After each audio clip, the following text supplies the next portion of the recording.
السلام علیکم ورحمۃ اللہ وبرکاتہ۔ الحمدللہ رب العالمین والصلاة والسلام علی سید الانبیاء والمرسلین وبعد۔ وقت ایک نہایت ہی اہم اور قیمتی چیز ہے۔ وقت کی اہمیت کا اندازہ آپ اس بات سے لگا سکتے ہیں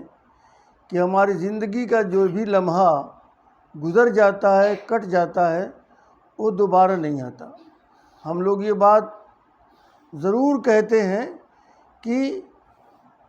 ہماری عمر بڑھ رہی ہے، لیکن اگر دیکھا جائے تو ہماری عمر کا ایک ایک لمحہ ہماری عمر سے کٹ جاتا ہے اور کم ہوتا جاتا ہے۔ اس لحاظ سے دنیا کے ہر مذہب میں، ہر دین میں یا ہر نظریے اور ہر ایک تھیوری کے ماننے والے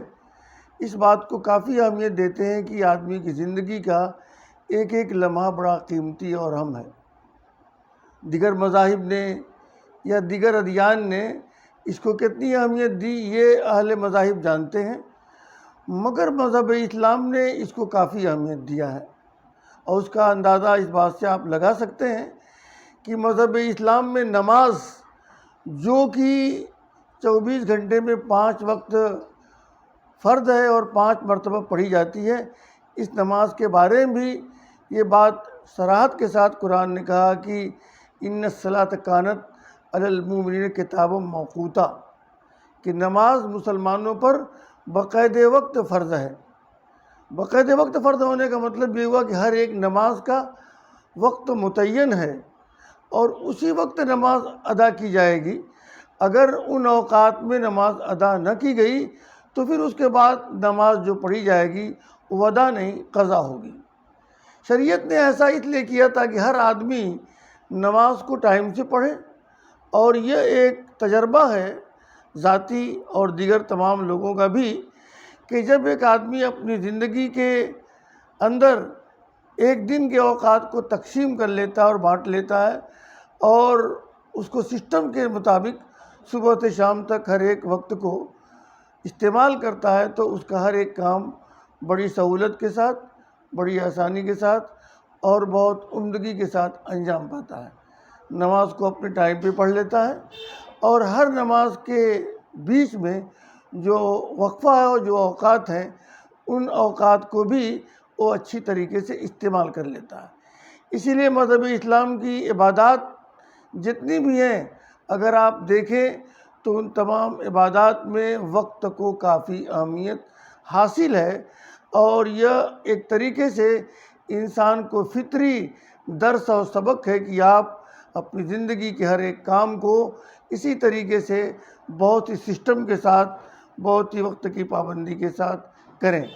جس طریقے سے نماز کا معاملہ ہے، بالکل ٹھیک اسی طریقے سے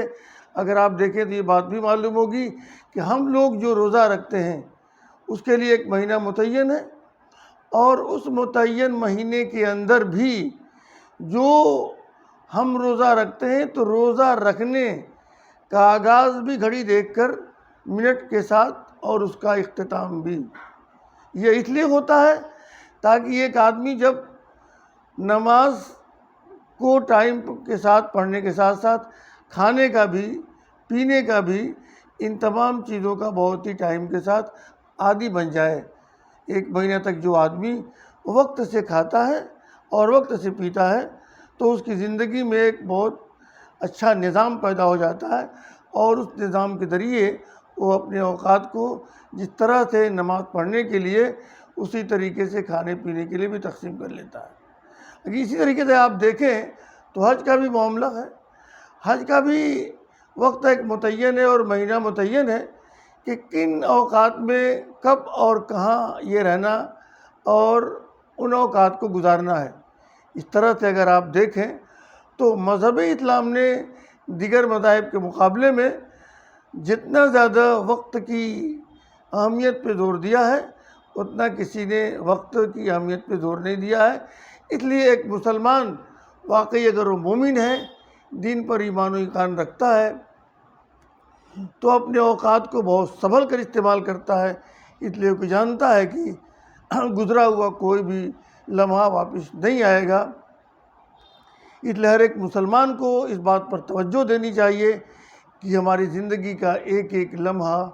مفید کام میں گزرے، بہتر کام میں گزرے، ضائع نہ ہو، برباد نہ ہو،